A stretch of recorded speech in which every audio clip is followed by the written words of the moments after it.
Hi guys and girls, this is Yvonne Blacksmith here, and this is just a quick follow-up with the hammer.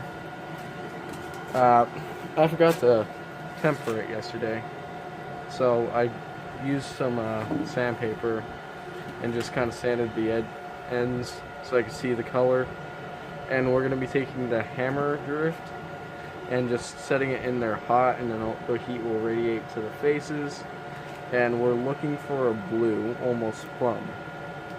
And yeah, we could get that.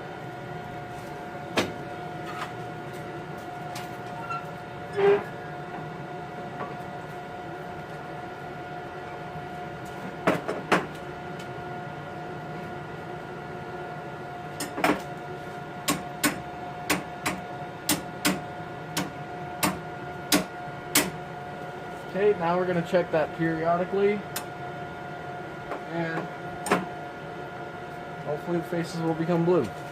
Okay guys, I'm not sure how well you can see this, but on both sides it's a plum, and we did good.